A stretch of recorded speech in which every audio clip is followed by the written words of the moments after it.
سب سے پہلے آپ نے دیکھا ہوگا یہ جو واقعہ ہے کچھ تفسیروں کے اندر تھے کون؟ بعضوں نے کہا حضرت عزیر علیہ السلام تھے، جیسے بیان القرآن میں آپ دیکھیں گے ڈاکٹر اسرار احمد صاحب نے کہا یہ حضرت عزیر علیہ السلام تھے۔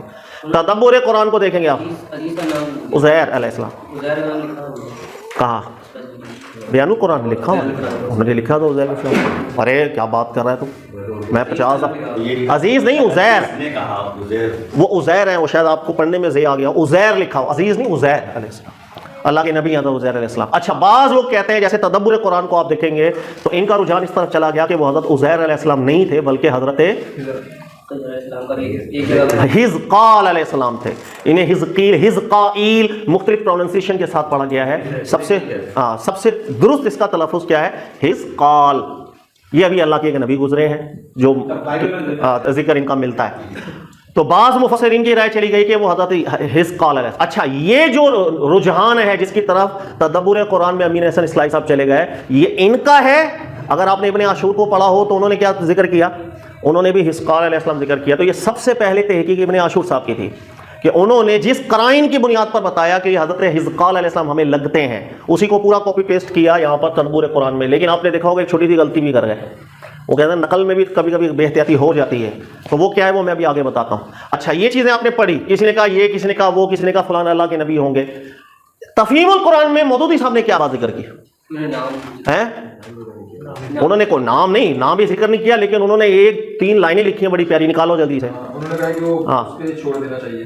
یہ پڑھو ذرا، مودودی صاحب نے کیا فرمایا وہ پڑھو، تاکہ جو مودودی صاحب نے ذکر کیا اس کے اوپر میں نے آپ کو ایک اصول سمجھانا ہے تاکہ نیکسٹ ٹائم ہم جب قرآن فہمی کی طرف جائیں تو ہمیں پتہ ہو کہ ہم کیا بات کر رہے ہیں اور کہاں جا رہے ہیں، جانا چاہیے نہیں جانا چاہیے، اور جو جا رہا ہوگا اس کے بارے میں ہم کیا رویہ رکھیں، یہ ایک بہت بڑا اصول حل ہوگا۔ مودودی صاحب کو پڑھے ذرا جلدی سے پڑھ بیٹا، 2 لائنیں شروع کی۔ نہیں جانا چاہیے، ٹھیک سر، وہ یہ بڑے لوگ ہیں، بڑے لوگوں کی بڑی باتیں، چل۔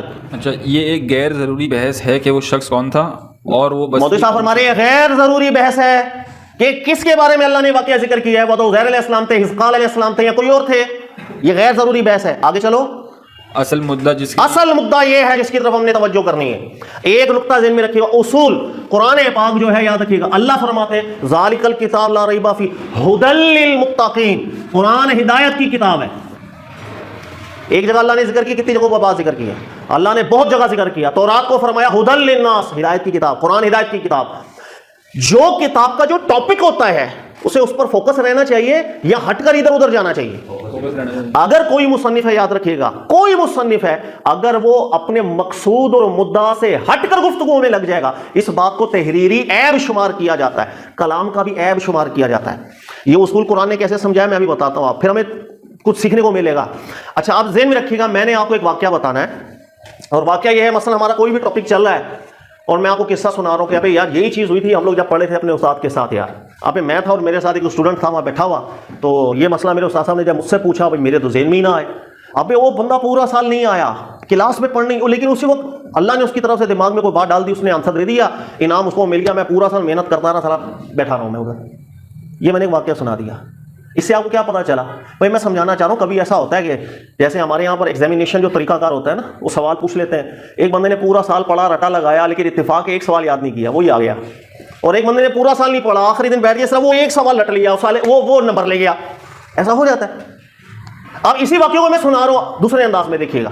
اب ہماری کلاس میں ایک بچہ تھا، فیشن کا شوق تھا یار، اس کو ایک سے ایک موبائل رکھتا تھا اپنے پاس، آئی فون ہوتا تھا، ایک دن آئی فون ہوتا تھا، دوسرے دن پتہ نہیں کیا نکال رہا ہوتا۔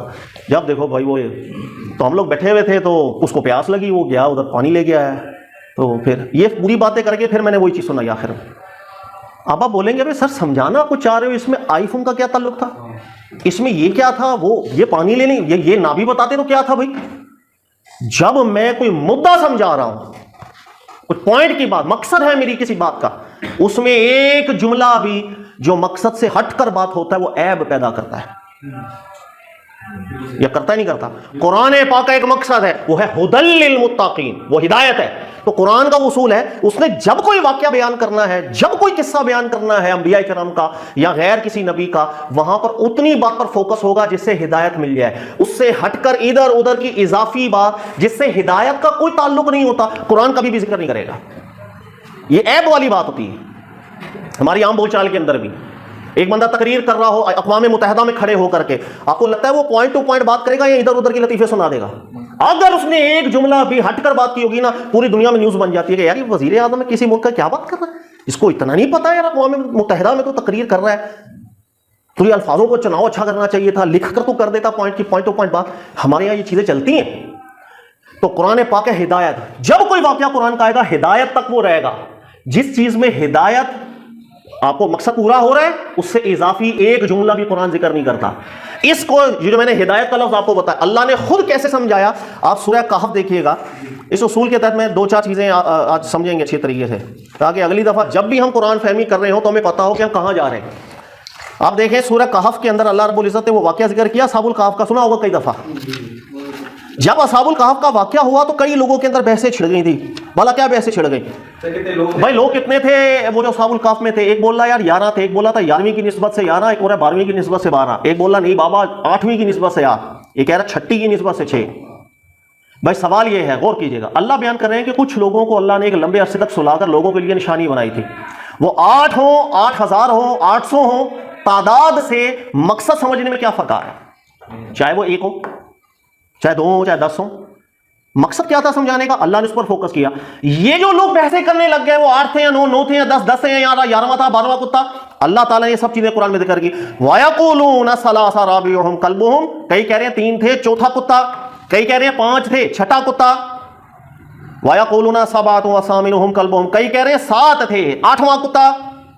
اللہ نے کہا فرمایا قل، آپ ان سے فرما دیجئے ربی اعلم بعدتہم، وہ کتنے تھے اللہ جانے، وہ کتنے تھے اللہ۔ فلا تماری فیہم الا میران ظاہرا ولا تستفتی فیہم منہم احدا، اللہ نے فرمایا آپ کسی سے اس بارے میں کوئی سوال نہ کریں۔ جواب نہیں دیا اللہ نے، وہ 7 تھے 8، ان کی باتیں ذکر کی، اس لیے کہ اللہ نے اس واقعے میں جو سمجھانا تھا، جو مقصد تھا وہ پورا ہو گیا۔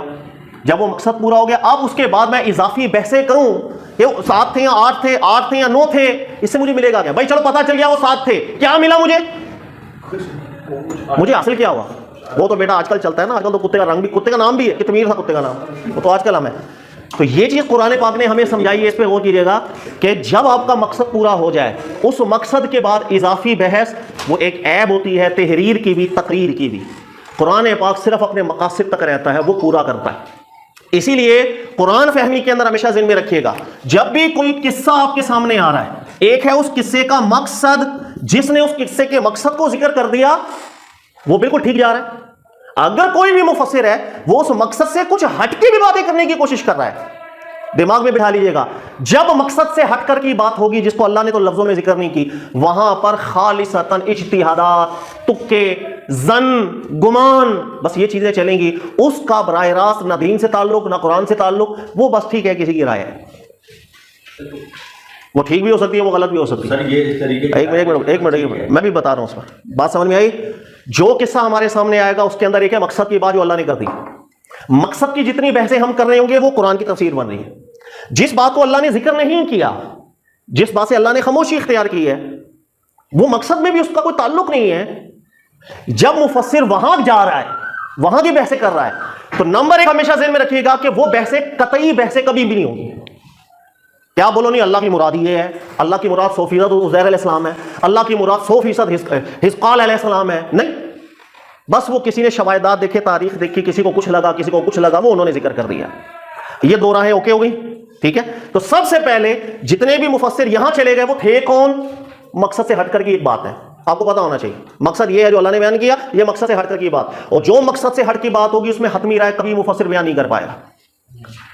اب یہاں پر ہمارے علماء کے منہج الگ الگ ہو جاتے ہیں۔ بعض علماء ایسے ہیں جیسے مودودی صاحب کا ایک جملہ میں نے آپ کو ذکر کیا، اور وہ ذکر یہ ہمارے استاد کا بھی ہے، محمد بن صالح عثیمین صاحب، اگر آپ ان کو اسٹڈی کرنے کی شوقین ہیں، وہ جہاں مقصد سے ہٹ کر کی بات ہے اور اللہ نے خاموشی اختیار کی، وہاں پر ذکر نہیں کیا، وہ فرماتے ہیں کہ ہم کیوں پیچھے پڑے ہیں، مقصد تک رہو، میں پیچھے بھی پڑی ہوں گا، حتمی رائے دے نہیں سکوں گا، تو بھائی کائے کو پیچھے پڑنا، جو مقصد ہے وہاں فوکس کیا جائے۔ ایک علماء کا یہ منہج رہتا ہے، ٹھیک ہے۔ ایک علماء کا منہج یہ ہے کہ وہ اس کے اندر قدر ضرورت بات کر لیتے ہیں، کوئی اس میں مسئلہ نہیں، لیکن جو غیر مقاصد کی بحث ہے اس کو بس اتنا ہی رکھنا چاہیے کہ بس ٹھیک ہے، ہم زیادہ اس کے پیچھے پڑیں گے کہ مقصد فوت کرنا شروع کر دیں گے، یہ پھر عیب دار بات ہو جائے گی۔ یہ وہی ہو جائے گی جو سورہ کہف کے اندر ہے کہ ہم پیچھے ہی پڑ گئے ہیں، 7 سے 8، یعنی کہ میں پیچھے ہی پڑ گیا ہوں، حضرت حزقال علیہ السلام تھے یا عزیر علیہ السلام تھے، مقصد تک رہنا چاہیے. یہ پہلا اصول ہمیشہ دل میں رکھیے گا. بہت قصص آگے آپ کو ایسے ملیں گے کہ جہاں پر مقصد کی بات کر کے اللہ نے آگے پیچھے ذکر سب چھوڑے, لیکن ہم تفسیریں پڑھیں گے تو آگے پیچھے کی آواز مل رہی ہوں گی, وہ فوراً آپ کا دماغ خود چلنا چاہیے یار یہ بات اللہ نے ذکر نہیں کی, تو یہ ہم کس کیٹیگری میں جا رہے ہیں؟ ہم مقصد سے ہٹ کر جا رہے ہیں, تو وہاں پر حتمی رائے تو ہو نہیں سکے گی. بس ٹھیک آرام ہے, پڑھ لی. جی سر جو اسی سے ریلیٹڈ ہے واقعہ اس میں بھی اللہ تعالیٰ نے بالکل آئیں گے, سب چیزیں کلیئر ہوں گی آپ کو خود ہی, کہ جیسے حضرت خضر علیہ السلام والا واقعہ پڑھیں گے ہم, اس کے اندر کتنی چیزیں ایسی ہیں جو مقاصد سے ہٹ کر کے گفتگو میں لگ رہے ہیں, وہ آپ کو سب کلیئر ہوگا. آپ کا نام کیسے پتا چلا؟ یہ اچھا سب آئے گا جب وہ واقعہ کریں گے, آئے گا. ابھی میں نے ہوم ورک میں جو واقعہ تھے اس پہ فوکس کریں نا, تاکہ ہمیں کچھ سیکھنے کو ملے. دیکھو تفسیر کے اندر سب سے پہلے میں آپ کو ذکر کیا, ہمیں کیٹاگرائز کرنا ضروری ہوگا کہ ہم یہ کیا قرآن کی تفسیر کیا ہے, وہ کون سی چیزیں جو قرآن کی تفسیر نہیں ہے. جو غیر مقاصد کی باتیں ہیں وہ قرآن کی تفسیر نہیں ہوتی. قرآن کی تفسیر یہ کہ جو ہدی للناس ہوگی, اور جہاں پر ہدی للناس ہونے کا تعلق نہیں ہے وہاں پر وہ تفسیر قرآن نہیں ہوتی, وہ اضافی بحث کہلاتی ہے ہمیشہ. اور حیرت والی بات آپ کو بتاؤں, ہمارے یہاں آج کل قرآن کے اگر آپ آئیں گے نا, جیسے تحقیق کرنے کی جو شوقین حضرات ہیں 90% وہ انہی بحثوں کے اندر اپنا جو ہے نا وہ کرسیاں سنبھالی ہوئی ہیں. اب بھائی جو بحث آپ کر رہے ہو اس کا تعلق ہے ہدایت کے ساتھ نہیں ہے, اضافی بحثوں کے اندر لگے. اس لیے ذہن میں رکھیے گا اللہ نے اس چیز کو عیب دار قرار دیا ہے. لوگ یہ بحثیں کر رہے ہیں کہ 3 تھے چوتھا کتا, 4 تھے پانچواں کتا, 5 تھے چھٹا کتا, نہیں, اس کے پیچھے نہیں, مقصد تک کرو جو اللہ نے ذکر کیا.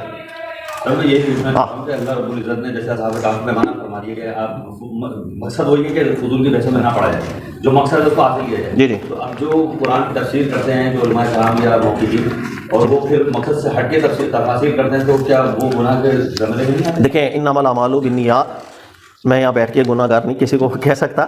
میں نے ابھی آپ کو ذکر کیا کہ یہاں علماء کے منہج میں نے ابھی سمجھایا 2 ہیں. اب دیکھیں جو اضافی بحثیں آ گئیں, ایک ہے کہ آپ نے مقصد سیکھا, اس پر فوکس ہونا چاہیے, وہ فوکس ہو گیا, چلے جی. اب آپ انسان ہیں, اس کی طبیعت ہوتی ہے نا, میں تھوڑی سی تحقیق بھی کر لوں کہ بھائی اس کے اندر کون سا نقطہ نظر زیادہ بہتر ہے. جن علماء نے کہا حضرت حزقیل علیہ السلام زیادہ یا حضرت عزیر علیہ السلام زیادہ, چلو جی اب ہم اضافی بحثوں میں پڑھ بھی جاتے ہیں. اب پہلا مقدمہ بیٹا بیٹھیو, پہلا مقدمہ میں نے آپ کو کیا بتایا کہ جہاں اللہ نے بات ذکر نہیں کی, جب ہم اس دائرے میں گھسیں گے تو کوئی حتمی رائے کر سکتے ہیں ہم بیان, حتمی رائے بیان نہیں کر سکتے نا. تو یہ اسٹیج ذہن میں رکھیے گا, یہ صرف وہ ہوگی کہ جہاں پر ہم نے ایک اپنے اندازے بیان کرنے ہیں. ہر وہ باب, یہ دوسرا اصول ذہن میں رکھیے گا, ہر وہ باب جہاں پر ظن آتا ہے, اب قرآن کی نص تو اس پر ہے نہیں کہ ہم حتمی رائے پیدا کریں, پھر ترجیح کیسے دیں گے بھائی زیادہ وزنی بات کس کی ہے, اچھی ہے یا بری. اس کے لیے اصول ذہن میں رکھیے گا, ہے اس کے نہیں وہاں پر نہیں ابھی. اس کے لیے ہوتا ہے کہ پلڑے کے 2 ترازو, کیا بولتے ہیں ترازو, میزان. ایک سکہ یہاں ڈالیں گے, ایک سکہ یہاں ڈالیں گے, ایک یہاں ڈالیں گے, ایک یہاں ڈالیں گے. جہاں وزن تھوڑا زیادہ لگ رہا ہوگا نا, پر ہم کہیں گے یہ بات پھر ٹھیک ہے. لیکن ساتھ ہی ساتھ غور کر لیجئے گا, نہ تو مکمل 100% جواب یہاں ہوں گے نہ یہاں ہوں گے. کیوں؟ اللہ نے بات نہیں کی تھی, اللہ نے سکوت رکھا تھا, حتمی رائے تک آپ نہیں پہنچیں گے. ہر وہ بحث جس میں قرآن کی نص مسکوت ہوتی ہے, حتمی رائے نہیں ہوگی, ہر ایک بات کا جواب نہیں ملے گا. صرف ہم نے وزن کر کے دیکھنا, جہاں بات زیادہ وزنی لگے گی ٹھیک ہے ہم اس کو آگے بیان کرتے ہیں. یہ اصول دماغ میں بٹھائیے گا, بہت سی چیزیں حل ہوں گی. کوئی واقعہ آپ کے سامنے آئے گا, مفسر جو بحث کر رہا ہے, آپ ڈائریکٹلی پہچان جائیں گے کہ یار یہ بحث نکل آ رہی ہے, اضافی بحث ہے یا مقصد کی بحث ہے. اگر اضافی بحث ہے تو آپ کو اگلا مقدمہ ذہن میں ہونا چاہیے, حتمی رائے کچھ نہیں ہوگی بھائی, اعتراضات پورے کا جوابات کوئی بھی نہیں دے پائے گا, یہ بس ٹھیک ہے اپنی رائے ہے جس نے بنا لی, اس کا کوئی تعلق ہمارے دین سے نہیں بنے گا. اب ہم چلتے ہیں اضافی بحث کے اندر, وزن دکھنے کے لیے بھائی وزن کس کا زیادہ ہے. اب میں پہلے آپ کو تھوڑی تاریخ بتاتا ہوں, یہ بھائی یہ کیوں اختلاف ہوا. ایک چھوٹا سا سوال ہے سر, جب میرا سوال صحابہ کے سامنے یہ آیت آئی تو انہوں نے نہیں پوچھا سر, اس لیے کہ اللہ کے نبی علیہ السلام نے ٹرین بھی کیا ہوگا کہ قرآن مقاصد تک رکھتا ہے آپ کو. اللہ نے ہی نبی علیہ السلام کو فرمایا کہ جب یہ اضافی بحثوں میں پڑھ رہے ہوں فلا تستفتی فیہ منہم احدا, کسی سے کوئی بات نہیں کرنی. تو اللہ کے نبی علیہ السلام نے کرنی تھی یا منع فرمانا تھا. اس لیے یہ اضافی بحثیں کبھی بھی نبی علیہ السلام سے بھی آپ کو اس کی شروعات نہیں. ہم کہتے ہیں اللہ کے نبی, اور اس لیے کہ بحثیں اضافی ہیں. مقصد کیا تھا کسی کو نہیں. اکثر آپ کبھی بات کیجئے گا, یہ واقعہ جب بھی آئے گا نا, پہلا یار وہ تھے کون تھا, علیہ السلام تھے یا کوئی اور, ابے مقصد کیا تھا وہ آپ بھول گئے, وہ پیچھے رہ گیا. مقصد فوکس ہونا چاہیے. اضافی بحثیں ٹھیک ہے, ہمارے استاد جب یوں بیان کرتے تھے نا, وہ ہمیشہ کہتے تھے کہ ایک ہے منطوق اس کا مقصد, ایک ہے مسکوت اس کی بحثیں. وہ جس وقت اضافی بحثوں میں جاتے بتاتے تھے یہ مسکوت کی بحثیں ساری, جہاں اللہ نے کچھ بات نہیں کی ہے ہم لوگ گھس رہے ہیں. یہ ذہن میں رکھنا, حتمی رائے ہو نہیں سکتی. اب ہوا کیا ذہن میں رکھے گا کہ بخت نصر بادشاہ تھا, بنی اسرائیل قوم کو اللہ تعالیٰ نے سرداری دی پوری دنیا کی. وہاں پر نبی رکھے, وہاں رسول رکھے, یہ پوری دعوت دنیا میں لے کے جاتے تھے. پہلے پوری دنیا میں نبی آ رہے تھے, پہلے پوری دنیا میں رسول آ رہے تھے. آہستہ آہستہ پورا تفصیلی لیکچر لاسٹ ٹائم ہمارا ہو گیا, اس کے اوپر میں مختصر اب کروں گا. آہستہ آہستہ کیا ہوا, ختم نبوت کی طرف جانا تھا, نبیوں کا سلسلہ ختم کرنا تھا, کیونکہ قیامت آنی تھی. اس کی تیاری اللہ نے کیسے کی؟ حضرت ابراہیم علیہ السلام کے بعد اب دنیا سے رسولوں کا سلسلہ ختم کیا اور ایک خطے میں رکھ دیا رسول و نبی. اب ان کی ذمہ داری لگا دی اس قوم کی کہ آپ نے دعوت لے کے پوری دنیا میں جانا ہے. تو پہلے سٹیپ میں ختم نبوت کا کام ہوا, آدھی دنیا سے نبوت ختم, ایک خطے میں نبوت رکھی, آدھی دنیا سے ختم نبوت ہوئی, ٹھیک ہے, ایک خطے میں نبوت ہوئی. لیکن ان کی ذمہ داری کیا تھی کہ انہوں نے نکل کے پوری دنیا میں پیغام لے کے جانا ہے. یہ ہے سلسلہ بنی اسرائیل کا. ہمارے یہاں بہت غلط فہمی ہوتی ہے, اور یار یہ تو رسول تھے بنی اسرائیل کے, وہ یہ تصور ہے کہ شاید بنی اسرائیل سے ہٹ کے انہوں نے دعوت ہی نہیں دینی تھی. اللہ نے قرآن میں کیا ذکر کیا دیکھیے گا, 9ویں سپارے کے اندر اللہ بیان کرتے ہیں کہ ہم نے وعدہ لیا تھا بنی اسرائیل سے, کیا؟ لِتُبَيِّنَنَّهُ لِلنَّاسِ, پوری دنیا تک پیغام لے کے جاؤ گے. انہوں نے وعدہ کیا تھا ہم سے, ہاں لے کے جائیں گے. اِذْ أَخَذَ, سورہ آل عمران ہے اور آیت نمبر 187, اور بھی مقامات پر ہے. اِذْ أَخَذَ اللَّهُ مِيثَاقَ الَّذِينَ أُوتُوا الْكِتَابَ, جب اللہ نے اہل کتاب سے وعدہ لیا تھا. اہل کتاب مین بنی اسرائیل. اللہ نے بنی اسرائیل سے وعدہ لے لیا تھا, کیا؟ لَتُبَيِّنُنَّهُ لِلنَّاسِ, تم نے میرا پیغام پوری دنیا کو پہنچانا ہے. وَلَا تَكْتُمُونَ, اس کو چھپانا نہیں. تو یہ ذمہ داری تھی. اب ختم نبوت پہلی ہوئی آدھی, پوری دنیا سے نبوت ختم کر کے خطے میں رکھی. پھر ان کی ذمہ داری لگائی بنی اسرائیل کو پوری دنیا پہ فضیلت دے دی اللہ نے, اور ان کی ذمہ داری تھی پوری دنیا میں پیغام لے کے جانا ہے. جو نبی آتے یہیں آتے, لیکن وہ نبی پوری دنیا میں مشن لے کے جاتے. اس لیے جس بنی اسرائیل کے نبی کو بھی پتا چلتا فلاں جگہ قوم اسے دعوت حق نہیں پہنچی, وہ فوراً دعوت حق لے کے چلے جاتے تھے وہاں. اب آپ کو سمجھ میں آئے گا حضرت سلیمان علیہ السلام والا واقعہ. حضرت سلیمان علیہ السلام تشریف فرمائے, ایک خبر آتی ہے یار ایک قوم ہے بت پرستی میں لگی ہے, اللہ کے نبی تشریف فرما ہے اور وہ بت پرستی میں لگی. فوراً حضرت سلیمان علیہ السلام نے اس کو دعوت دی. اگر تو بنی اسرائیل کے نبی صرف بنی اسرائیل تک کی دعوتیں دینے والے تھے تو حضرت سلیمان علیہ السلام کو نعوذ باللہ کیا یہ بھی نہیں پتا تھا کہ بنی اسرائیل کی قوم میری ہے کہاں تک, کہ ہدہد نے آگے بتایا. اعتراض آتا ہے نا. اور اگر وہ بنی اسرائیل میں سے نہیں تھی تو پھر آپ نے اس کو دعوت حق کیوں پہنچائی؟ تو یہ درست تصور درست کرے. بنی اسرائیل کے نبی خطہ محدود تھا, دعوت پوری دنیا کے لیے تھی. قافلے بھیجتے تھے نبی دوسرے علاقوں کے اندر دعوت کے لیے. تو پہلے ختم نبوت ہوئی تھی آدھی. اس کے بعد کیا ہوا, پھر جب رسول اللہ صلی اللہ علیہ وسلم تشریف لائے, پھر نبوت کا مکمل خاتمہ ہو گیا. اس امت کو اللہ تعالیٰ نے چنا اور یہی ذمہ داری لگائی جس کو قرآن کہتا ہے کنتم خیر امہ, تم اب آج سے بہترین امت ہو, اخرجت لنا, اب تم نے نکلنا ہے. کہاں نکلنا ہے؟ دعوت دینی ہے تم نے نکل کے. تو یہ ختم نبوت پھر پوری ہو گئی. اچھا, اب یہ جو بنی اسرائیل کا جو دور گزرا ہے نا, اس کے اندر عروج بھی ہے اور زوال بھی ہوتا ہے. ایک دور آیا بنی اسرائیل بالکل یک لک ہزاروں اور لاکھوں کی تعداد کے اندر مار دیے گئے, لیکن اللہ نے پھر ان کو زندہ کیا, پھر راج کیا انہوں نے پوری دنیا کے اوپر, دعوت دی, سب کچھ کیا. پھر ایک دور بھی ایسا آیا کہ کوئی بادشاہ ایسا آیا, جنگ ہوئی, ظلم ہوا, 12 لاشوں کی لاشیں بکھر گئیں, بنی اسرائیل زوال میں چلی گئی. پھر اللہ اپنے کوئی نبی بھیجتے تھے یا کوئی, جی اس لیے میں بتاتا ہوں کیوں ہوا یہ بنی اسرائیل پہ بار بار زوال کیوں آ رہا, عروج کیوں ہو رہا ہے, ابھی بتاتا ہوں میں آپ. اچھا, زوال آ رہا ہے, عروج آ رہا ہے. اچھا, ایک دور کی بات اللہ یہاں ذکر کر رہے ہیں کہ بنی اسرائیل پر پھر زوال آیا تھا, اور اس وقت کا جو حکمران تھا بخت نصر, اس نے قتل و غارت گری ایسی کی تھی, شہر اتنا تباہ کر دیا تھا بیت المقدس کا, اس لیے کہ یہاں پر ان کا حکومت ہوتی تھی نا, اتنا تباہ کر دیا تھا. جیسے میں دوبارہ مثال دوں کہ وہ ایٹم بم گرنے کے بعد کیا شر ہوتا ہے شہر کا, بالکل تباہ, سب کھنڈر. یہ اس وقت کا واقعہ اللہ ذکر کر رہے ہیں کہ ہم نے پھر بنی اسرائیل قوم کو جگایا کیسے تھا. بالکل مایوس ہو گئی تھی, ہمارے پاس کچھ نہیں بچا, خلاص آپ کبھی ہم نے عروج پہ نہیں جانا. تو اللہ ذکر کر رہے ہیں کہ اس وقت ایک نبی تھے اللہ کے, انہوں نے جس وقت یہ حالت دیکھی تھی پورے شہر کی, اور انہوں نے ذکر کیا تھا اللہ بنی اسرائیل پھر زندہ ہوگی کبھی, مردوں کو زندہ تو ہی کر سکتا ہے, قومیں بھی تو ہی اٹھا سکتا ہے. اس اللہ کے نبی کو اللہ تعالیٰ نے وفات دے دی. جب وہ فوت ہوئے 100 سال بعد اللہ نے ان کو اٹھایا. جب اللہ پاک نے انہیں اٹھایا, ان کو نشانی دکھائی کہ سامنے جو پھل تھے وہ 100 سال تک ان کو خراب نہیں ہونے دیا, لیکن جاندار ہے وہ مر گیا, اس کو زندہ کیا. انہوں نے پہچان لیا اللہ تو ہر چیز پر قادر ہے. پھر ان کو اللہ تعالیٰ نے ذمہ داری دی کہ تو اب بہت بڑی نشانی ہے. تو 100 سال پہلے تھا, اب دوبارہ اس قوم میں جائے گا تو لوگ حیران ہوں گے نا, ابے یار یہ تو پرانا تھا اتنا, تو ابھی تک زندہ کیسے؟ جب وہ بتائیں گے کہ بھائی میں 100 سال بعد دوبارہ اٹھ کے آیا ہوں, تو اللہ کی ایک نشانی کی تو روح پھونکے گی پوری کے پورے معاشرے کے اندر کہ اللہ نے مجھے اس لیے دوبارہ بھیجا ہے. جب 100 سال بعد وہ مجھ مرے کو اٹھا سکتا ہے تو اب تو میں تمہیں بھی اٹھائے گا, اللہ بنی اسرائیل قوم تمہیں دوبارہ اٹھائے گا. یہ نبی دوبارہ اپنے قوم میں گئے, انہوں نے جب دعوت دی لوگ حیران ہو گئے, یار یہ تو 100 سال پہلے فوت ہو گئے تھے, اللہ نے دوبارہ زندہ کر دیا. اور نشانی دے کر بھیجا ہے کہ قوم کو بھی ایسا اللہ اٹھا دے گا. وہ پوری قوم میں ایک روح پھونکی, انہوں نے ساتھ دیا, کھڑے ہوئے, محنت کی, مشقت کی, طاقت لی, اور اس کے بعد دوبارہ سے عروج کی طرف گئے اور جتنے بھی اس وقت ظالمین تھے ان کے خلاف جہاد کیا, ان کو خلاص کیا. یہ ہے یہ واقعہ پورا جس کا مقصد اللہ نے ذکر کیا. اللہ قوموں کو گراتا ہے, اللہ اٹھاتا ہے, لیکن کس قوم کو اٹھائے گا یہ قانون بھی اللہ نے قرآن میں ذکر کیا ہے. حتی یغیروا ما بانفسہم, ہم ٹھیک ہوں گے تو قوم اٹھے گی, ہم خراب ہیں تو قوم بلا وجہ نہیں اٹھتی. تو ان کے اندر تبدیلی آئے گی, اللہ قوم کو اٹھائے گا. اچھا, بنی اسرائیل کے اوپر جس طرح بھائی کہہ رہے ہیں زوال کیوں آتا تھا, عروج کیوں آتا تھا؟ اللہ تعالیٰ نے پوری دنیا سے اس قوم کو چنا, انہی میں نبی بھیجے, وہ براہ راست نبیوں سے مل رہے ہیں, ایک کے بعد ایک نبی, ایک کے بعد ایک نبی, ان کے سامنے کتابیں, ان کے سامنے معجزات ہیں, یہ تو آنکھوں سے معجزات دیکھ رہے ہیں, دوسروں والوں کو تو دعوت دے رہے ہیں نا جا کے ممالک میں, خود تو آنکھوں سے سب دیکھ رہے ہیں.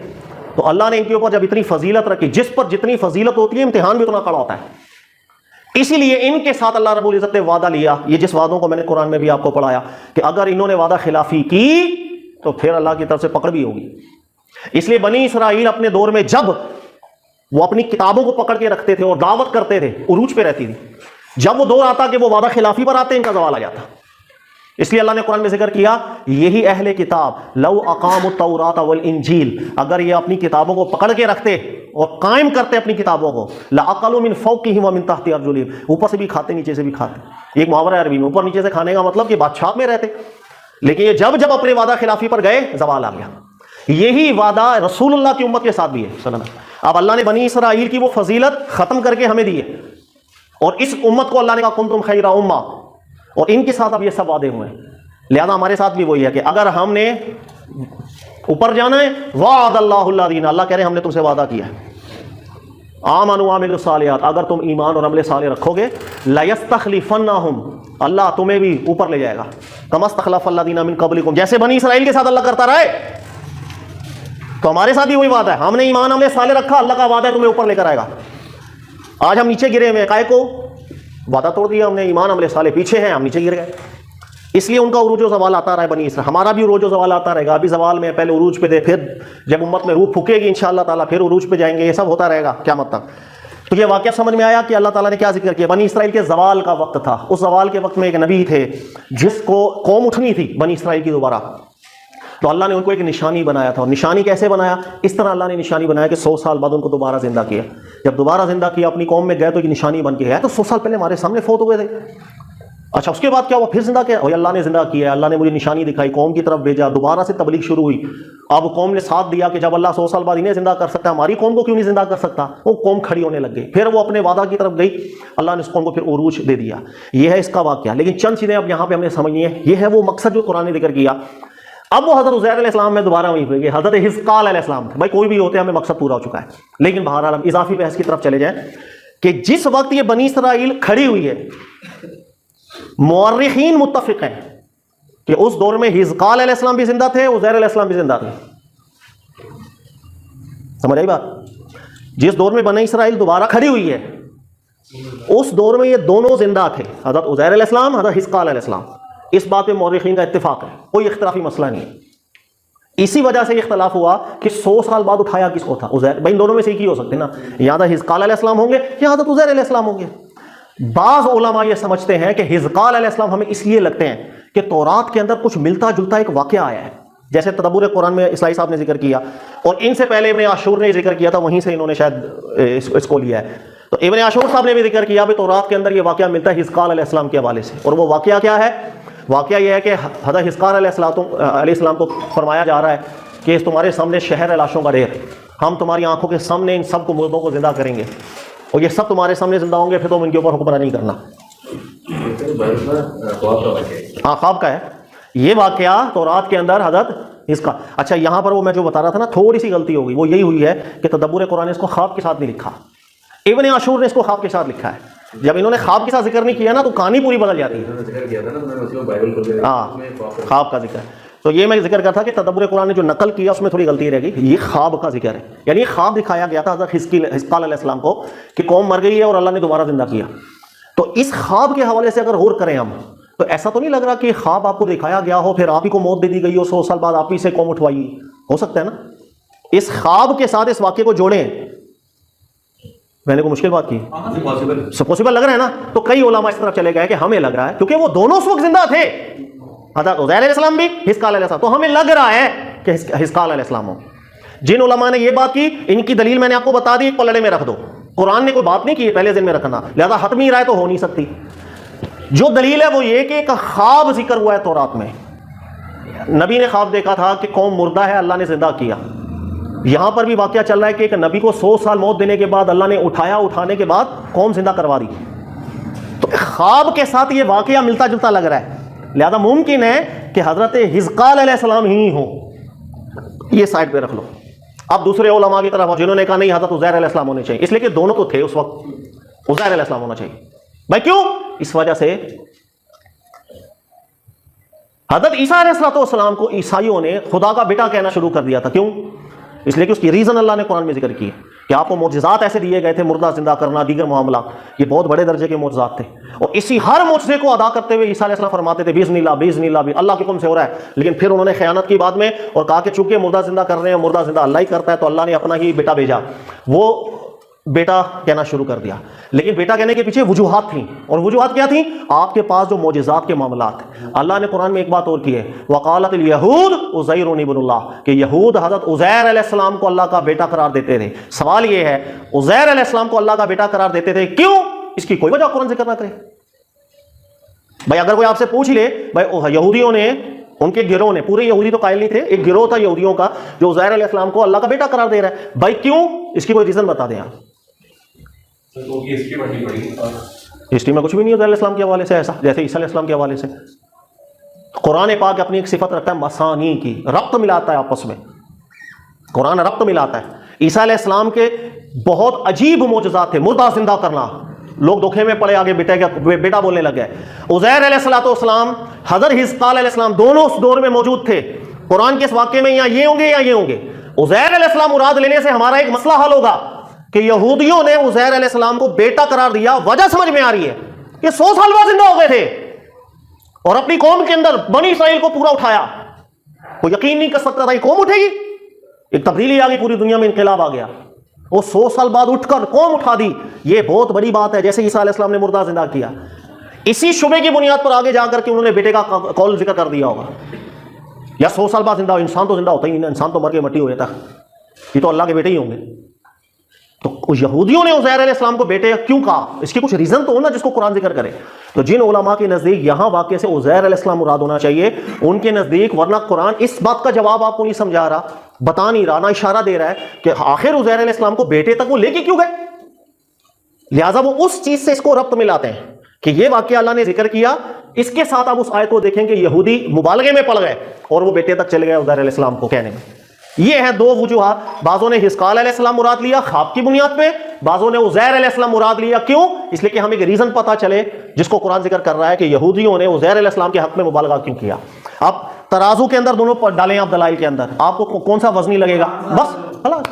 لیکن یہ ساری کی ساری بحثیں میں نے آپ کو کہا کہ مقاصد کے بحثیں نہیں، یہ اضافی بحث، حتمی رائے کبھی کسی کے پاس نہیں ہو، لڑتے رہو گے لڑتے رہو، آپ مناظرے کر لو، حتمی رائے نہیں بنے گی، کیونکہ اللہ نے خاموشی اختیار کی تھی۔ اوکے ہو گیا۔ ہاں اس واقعے سے کچھ نکات ایسے ہیں جو تفسیروں میں لکھے ہوئے نہیں ملتے، وہ میں آپ کو بتا دیتا ہوں۔ پوائنٹ نمبر 1، یہ جو لاز ہے نا، جو جسے ہم کہتے ہیں کہ لاز آف فزکس، یہ مستقل نہیں ہے، یہ اللہ کے دستے قدرت میں ہوتے ہیں، وہ اللہ چینج کرنا چاہے چینج کر دیتے ہیں۔ جیسے مردے کا زندہ ہونا، پھل کا خراب نہ ہونا، جو نیچر کے لاز ہیں یہ اللہ کے تخت قدرت ہے، اللہ جب چاہے تبدیلی کر سکتے ہیں، اور ہونے بھی چاہیے۔ اگر اللہ خالق ہے تو قادر ہونا چاہیے۔ اگر اللہ نے ایک چیز بنا دی ہے اس کی قدرت میں نہیں رہی تو خالق کیسا؟ میں نے اگر ایک چیز بنائی ہے، دیکھیے گا میں نے یہاں پر موٹر سائیکل بنائی ہے تو میرا اختیار ہے، میں 3 پہیے لگا دوں اس کو، میں 4 لگا دوں اس کو، ابھی 2 پہیوں پہ چل رہی ہے، میں کچھ بھی تبدیلی کر سکتا ہوں۔ تو خالق ہونے کا تقاضا یہ ہے کہ وہ تبدیلی پر قادر ہو۔ اگر کوئی تبدیلی پر قادر نہیں تو خالق کیسا ہے بھائی میں نے ایک دفعہ بنا دی، میں کوئی تبدیلی نہیں کر سکتا، پھر کیسا خالق ہوں میں بھائی؟ تو خالق ہونا ہی اس بات کا تقاضا کرتا ہے کہ وہ جس قانون پہ اس نے بنایا اس قانون میں تبدیلی کر سکتا ہے، یہ خالق ہونے کا تقاضا تھا۔ اس لیے اللہ تعالیٰ نے مختلف مواقع کے اوپر اپنے قانون میں تبدیلیاں کی، رسولوں کے ذریعے لوگوں کو دکھائیں تاکہ ان کو یقین ہو، اس لیے کہ ان پر اتمام حجت ہو رہا تھا، وہ 100% یقین پہ چلے جائے کہ ہاں بھائی کو خالق ہے، ہم لوگ جھٹلا نہیں سکتے۔ ٹھیک ہوگی بات؟ تو یہ ایک قیمتی نقطہ جسے ہم سمجھتے ہیں۔ اور دوسرا قیمتی نقطہ جس کو میں نے پہلے بھی سمجھایا ہوا ہے، ہر نبی کی دعوت خبر واحد ہوتی ہے، حضرت عزیر علیہ السلام ہو یا حزقیل علیہ السلام ہو، کوئی بھی ہو، وہ اٹھے ہیں، قوم میں گئے ہیں، دیکھو میں نے قوم میں بتایا بھائی اللہ نے مجھے اٹھا دیا، میرے سامنے گدھا زندہ کر دیا، میرے سامنے پھل خراب نہیں ہوئے تھے، قوم نے دیکھے تھے. ہر نبی کی دعوت خبر واحد ہوتی ہے، لیکن ہم یقین کیوں کرتے ہیں؟ اس لیے کہ خبر واحد اکیلی کمزور بات ہوتی ہے، لیکن خبر واحد کے ساتھ اگر کوئی مضبوط چیز مل جائے پھر وہ خبر واحد نہیں رہتی. ہر نبی کی دعوت خبر واحد ہوتی ہے. ایک شخص کھڑے ہوتے ہیں، اعلان کرتے ہیں اللہ نے مجھ سے بات کی، آپ مانتے ہو؟ وہ کہیں گے عذاب آئے گا، آ جاتا ہے. خبر واحد، لیکن آپ ایمان کیوں لاتے ہیں؟ صرف وہ خبر واحد نہیں ہوتی، ان کے ساتھ اللہ تعالیٰ کے معجزات ہوتے ہیں، ان کے ساتھ اللہ کی تائیدات ہوتی ہیں. یہ جو نبی ہوتے ہیں یہ آپ کو دکھاتے کچھ بھی نہیں ہے، فرشتہ بھی نہیں دکھائیں گے، جبریل بھی نہیں دکھائیں گے، جنت بھی نہیں دکھائیں گے، دوزخ بھی نہیں دکھائیں گے، دکھائیں گے کچھ نہیں، ایمان غیب پر کروائیں گے، لیکن اپنے ساتھ اللہ کی طرف سے ایسی طاقتیں، معجزات، دلائل لے کر آئیں گے کہ جو صرف خبر واحد کو خبر واحد اب نہیں رہنے دے گی، بلکہ اس میں مضبوطی آتی چلی جائے گی. یہی حکم ہوتا ہے ہر خبر واحد کا. اگر کوئی دلیل خبر واحد درجے کی ہو وہ ظنی ہوتی ہے، صرف خبر واحد کچھ نہیں ہوتی، کمزور بات ہوتی. لیکن اگر خبر واحد اپنے ساتھ طاقتیں لینا شروع کر دے، قرآن کی تائید لے لے، کرنے اول کا تعامل اس کو مل جائے، دیگر شواہدات کو مل جائے، اب وہ تگڑی ہوتی جاتی ہے. اب خبر واحد نہیں رہتی. یہ نقطہ ہمیشہ دن میں کیا. سر سید احمد خان آپ کو پتا ہے کہ ان کی وہ تفسیر کے اندر بہت الگ چلے گئے تھے. نہیں، اللہ تعالیٰ دلوں کے حال اللہ جانے، اور ہو سکتا ہے اس کی اس کاوش کے اوپر اس کی مغفرت بھی ہوئی پڑی ہو. لیکن پہلے تصور سمجھیے گا ہوا کیا. یہ جو لاز ہیں فزکس کے، جو فطرت کے قوانین ہیں، ایک دور ایسا تھا پچھلی صدی کو اگر آپ اسٹڈی کریں گے نا، تو اس وقت کی تحقیق کے مطابق یہ لاز اتنے سرٹن ہیں، اتنے قطعی ہیں، یہ بدل نہیں سکتے. یعنی اللہ نے قانون فطرت اس طرح بنائے ہیں کہ ان میں تبدیلی پوسیبل ہے ہی نہیں. یہ اس وقت کی سائنسی ایک اعلیٰ درجے کی تحقیق تھی. اچھا، اس تحقیق کو اپنے اگر آپ سامنے رکھو تو قرآن پاک تو بار بار ان لاز کو توڑنے کی بات کر رہا ہے. قُلْنَا يَا نَارُ كُونِي بَرْدًا وَسَلَامًا عَلَىٰ إِبْرَاهِيمَ، آگ ٹھنڈی ہو جا، فلاں یہ ہو جا، سمندر کا معاملہ جو قرآن نے ذکر کیا، دیگر اور چیزیں. تو بھائی لاز اور فزکس جو ہیں یہ ٹوٹ رہے ہیں قرآن کے مطابق، اور سائنسی تحقیق ہمیں کہہ رہی ہے کہ یہ لاز کبھی بھی جو ہے نا وہ ٹوٹ نہیں سکتا. دو ہی چیزیں ہو سکتی ہیں، یا یہ غلط ہے یا قرآن میں تعویل ہو، ہم غلط سمجھ رہے ہیں. مطلب دو میں سے ایک ہی چیز ہو سکتی ہے نا بھائی، ہم غلط سمجھ رہے ہیں قرآن سے، یا یہ قانون غلط ہے.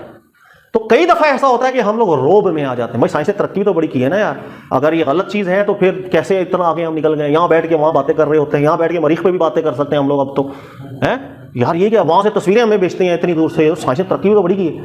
تو وہ اس روب میں آ گئے تھے سر سید احمد خان. انہوں نے اس چیز کو ٹھیک سمجھ لیا کہ ہاں یار یہ قانون فطرت میں تبدیلی نہیں ہو سکتی.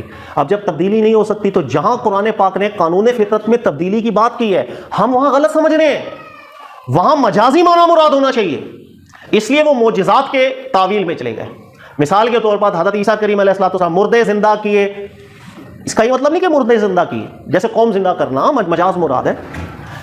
اس طرح حضرت موسیٰ علیہ السلام کا جو معاملہ ہوا تھا کہ وہ ایک سمندر چر گیا، وہ ایک رستہ ظاہر ہو گیا تھا بس ایک نیچرلی. جیسے آج بھی دنیا میں ایسے خطے ہیں، آپ کو معلوم ہے کہ دن کے ٹائم ایک رستہ بنا ہوتا ہے بیچ میں، اور تھوڑی دیر بعد جیسے شام کا ٹائم ہوگا پانی چلے گا تو رستہ بند ہو جاتا ہے. اس طرح کی بہت سی زمین میں ابھی بھی جگہ ہے نیچرلی ایسا کچھ ہوا، تو ہر جگہ وہ نیچرلی چلے گئے، اس لیے ان کو نیچری بھی کہا جاتا ہے.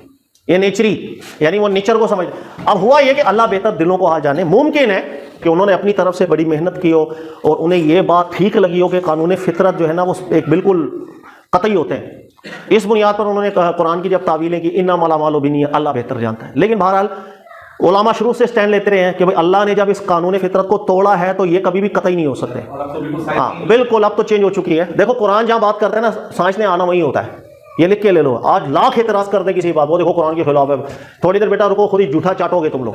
100 سال کے اندر قرآن کی اتنی مطلب رضائی ملی ہے نا اس چیز کے اوپر. ہاں بہت ملی ہر چیز کے اوپر سر. بالکل دل مطمئن ہوتا تھا ہمارا. ہمارے استاد کا ایک واقعہ جو میں بھی اکثر کوٹ کر رہا ہوتا ہوں، بڑا اعتراض ہوا تھا 80s کی دہائی کے اندر، 80s اور 90s کی دہائی کے اندر. تحقیق اس وقت سامنے آئی کہ چونٹیوں کی زبان ہی نہیں ہوتی. چونٹی آپس میں کمیونیکیشن زبان سے، ان کی کوئی وائس نہیں ہے، کوئی نوائس نہیں ہے. انہوں نے اپنا آگے انٹینا ایک دوسرے کو مارنا ہے، اس سے سمجھ جاتی ہے کہ بھائی اس نے کیا بولا ہے. مثلا ایک چپیڑ ماروں گی تو کھانا دے، دو ماروں گی تو پانی بھی دے. اپنے اپنے سٹائل ہیں ان کے. اچھا قرآن نے ذکر کیا وقالت النمل یا ایھا النمل، اے چونٹیوں. قرآن نے ایک بات ذکر کی ہے اور قالا کے لفظ کے ساتھ ذکر کی ہے. قالا مین قالا، بولا، نوائس، وائس. او بھائی یہ چڑھ گئے راشن پانی لے کر کے 80s میں آپ نے دیکھا ہوگا اسٹڈی، او بھائی قرآن غلط ہے، قرآن نے کہا کہ چونٹی بولی، وہ چونٹی کی زبان ہی نہیں ہوتی، وہ بولی کیسے؟ مذاق۔ ہمارے استاد کی بحث ہوئی تھی اس موضوع کے اوپر، میرے استاد مسکرائے تھے، انہوں نے کہا کہ چونٹی بولی ہے، میں نے کہا تھوڑی دیر رک جاؤ، تم خود جھوٹا چاٹو گے اپنا، اس میں ٹینشن والی کیا بات؟ انہوں نے کہا قرآن رب کا کلام ہے، اپنی سچائی خود ثابت کرتا ہے، ہمارا ایمان متزلزل نہیں ہوتا بھائی۔ اور یہی ہوا کہ 93 کے اندر آپ دیکھیں گے، 1993 اور 96 کے اندر، ابھی تو گوگل کے اندر اس کی نوائسز بھی ریکارڈڈ موجود ہے، آپ چونٹی کی آواز سرچ کرو گے نا وہ سنا بھی دے گا۔ چونٹی کی زبان نہیں ہوتی، لیکن کبھی چونٹی نے کوئی بڑی اناؤنسمنٹ کرنی ہوتی ہے نا تو ایک مخصوص چونٹی آتی ہے، اوپر کسی جگہ پر کھڑی ہوگی اور ایک مخصوص نوائس نکالتی ہے اپنے منہ سے، وہ سن بھی سکتے ہیں اب آپ، اور اس کو سن کے ساری چونٹی جو ہے نا وہ کام کرنا شروع کر دیں گے۔ اب سائنسدانوں کی تحقیق 93 اور 96 کے بعد کیا ہونے لگ گئی؟ انہوں نے کہا نہیں چونٹیوں کی زبان نہیں ہوتی، عام کمیونیکیشن کرتی ہیں اینٹیناز سے، لیکن کبھی کوئی بڑا اہم اعلان کرنا ہوتا ہے نا پھر وہ آوازیں نکال کے اعلان کرتی ہے۔ قرآن نے کیا کہا تھا؟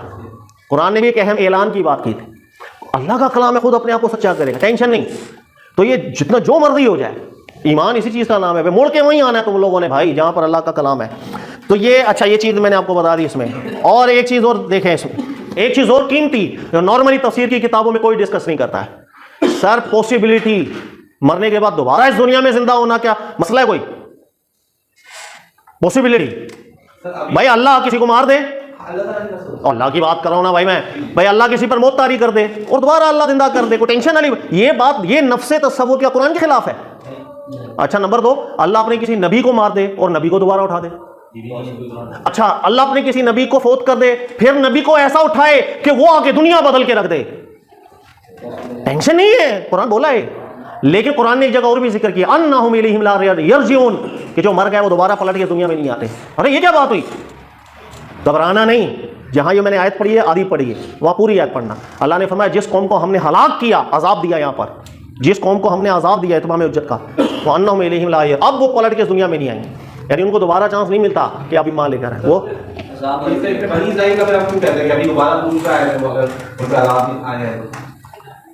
میں دنیا میں دوبارہ آنے کی بات کر رہا ہوں، اللہ کہہ رہے ہیں جس پر اتمام حجت کا عذاب آ گیا، جس قوم کو ہم نے ہلاک کر دیا رسول کے ہوتے، اور اللہ کہہ رہے ہیں اب دوبارہ چانس نہیں کہ وہ دنیا میں دوبارہ بھیجیں اور دوبارہ امتحان کی پروسیس سے گزرے، وہ انا یہ بات، تو وہ آیت کو غلط لوگ کوٹ کر دیتے ہیں کہ یار مرا ہوا دوبارہ نہیں آ سکتا۔ بھائی خدا کے واسطے کیا ہو گیا؟ اللہ نے ایک نبی کو 100 سال تک فوت رکھا، اللہ نے نبی کو دوبارہ زندہ کیا، جس وقت انتقال کیا تھا ان کا قوم تباہ تھی، دوبارہ زندہ ایک مقصد کے لیے کیا، اور وہ مقصد کیا تھا؟ دوبارہ قوم کو زندہ کر کے چلے گئے۔ تو یہ سب پاسبلٹیز قرآن سے نکلتی ہیں، قرآن اس کا انکار نہیں کرتا ہے، ٹھیک ہے؟ یہ کام آئے گا اگلی نشست میں بڑا۔ قرآن کے اندر مینشن ہے کہ اللہ ہی مارتا ہے، اللہ ہی زندہ کرتا ہے۔ جی جی بالکل، یہ پیدا کرنا الگ ہے، زندہ کرنا الگ ہے، وہ اسی میں کیا ہے۔ صوفیزم والے بھی نقطہ نکالتے ہیں کہ وہ روحوں کے اس میں آتے ہیں۔ میرے صوفیزم میں بہت کچھ کہتی ہے، تو صوفیزم میں کہاں پڑھ گیا؟ تو یہ بتا، میں نے پڑھا نہیں، صوفیزم میں نہیں پڑھ گیا۔ صوفیزم میں اگر پڑھنا ہے تو کتابیں نہیں پڑھ، اگر کوئی واقعی قابل صوفی ہے نا براہ راست اس سے سیکھ، کتابوں سے نہیں، کتابوں میں بہت الٹی سیدھی بات۔ محمد عبدو صاحب جن کی میں اکثر تعریف کرتا ہوں، ایک صوفی تھے، لیکن وہ صوفی تھا بھائی، وہ سچا کٹر صوفی تھا، وہ قرآن فوکس ہوتا ہے۔ دیکھو صوفی میں مطلب جو روحانیت کی باتیں کرے، دل صاف کرنے، تو یہ چیز بری نہیں ہے۔ اس کے اندر جو بگڑے لوگ ہوتے ہیں نا وہ کہیں اور نکل جاتے ہیں، وہ دل صاف صوف نہیں، وہ کہیں وہ کہیں گے بھائی میں نے فرشتوں سے ابھی واٹس ایپ پہ میری بات ہوئی ہے، تو یہ وہ کہیں کسی اور دنیا میں آپ کو لے کے چلے جائیں گے، ہاں وہ مرے ہوئے سے بھی باتیں کر لیں گے، وہ سب کچھ کریں گے، مطلب کوئی چیز ان کے لیے ہے ہی نہیں مسئلہ۔ وہ ابھی یہاں پر ہے، مغرب مکہ سے پڑھ کے آ جائیں گے، اور عورت کے ساتھ پردوں کا اس کے معاملات نہیں ہوتے ہیں، ہر چیز کے اوپر دلائل بھی ہوں گے، باپ نے انہوں نے بنائے ہوتے ہیں ادھر ادھر کے۔ لیکن نیچرل صوفیزم، قرآن سے آپ نے اصل نکالنی ہے، چاہے روحانی ہو، چاہے جسمانی ہو، چاہے باطنی ہو، چاہے ظاہری ہو، بس پھر کوئی ٹینشن نہیں ہے۔ تو یہ جو طبقہ ہے نا محمد عبدو صاحب والا مصر والے، یہ وہ صوفی ہیں بابا جو قرآن سے نیچے بات ہی نہیں کرتے، اور میں بہت شوق سے ان کو پڑھتا ہوں، تو مجھے خود بہت لائک کرتا ہوں میں اس صوفیزم کو، یہ جو یہاں سے آتی ہے، وہ کیا روحانیت کی باتیں کرتے ہیں یار، اینڈ ہو جاتا ہے قسم خدا، کمال۔ میں اس کی مثال دوں آپ کو کہ جیسے ابھی جدید دور ہے نا، اب وہ نقطے دیکھو قرآن سے کیسے نکالتے ہیں۔ یہی جو واقعہ ہے کہ اللہ تعالیٰ کبھی نشانیاں دکھاتا ہے تاکہ قوم اٹھے، اس بات کو انہوں نے یہاں لے کر گئے، انہوں نے کہا آج کے دور کے اندر تو کوئی 100 سال بعد کھڑے نہیں ہو رہے ہمیں قوم کو اٹھانے کے لیے، تو آج ہم کون سی نشانیاں ایسی دیکھیں جو ہمیں موٹیویٹ کرے کہ بابا سب کچھ ہو سکتا ہے۔ اس کو انہوں نے قرآن کی دیگر کچھ آیتوں سے ایسا ربط ملایا نا، جیسے قرآن کی ایک آیت ہے، اللہ بیان کرتے ہیں اے لوگو زمین اور آسمان میں غور کرو، اتنی نشانیاں روزانہ تم پر گزرتی ہیں کہ وہی انف ہو تمہارے لیے۔ یہ سورہ یوسف کی آیت ہے، اس آیت سے یہاں کا ربط بنایا. انہوں نے کہا کہ آج ہم جس سائنسی دور کے اندر ہیں، یہ کائنات ہی ہمارے لیے اتنی نشانی ہے کہ اللہ کیسے مار کے زندہ کر دیتا ہے. پھر اس کی ایک مثال انہوں نے دی. انہوں نے کہا خود سائنسدانوں کی تحقیق کہتی ہے نا، ستارہ جب مرتا ہے وہ کیا بولتا ہے، نووا ہے، وہ مرے گا، خود پھٹے گا، وہ سارا پھٹ کے پتہ نہیں کتنے اور نئے سیارے بنا دیتا ہے. ہر سیارہ اپنی ایک خاصیت رکھے گا، یہ اپنی رکھے گا، سپر نووا جسے کہتے ہیں. یعنی مر کے لوگ زندہ ہو، وہ پتہ نہیں کہاں سے کہاں نکلتے ہیں بھائی، لیکن وہ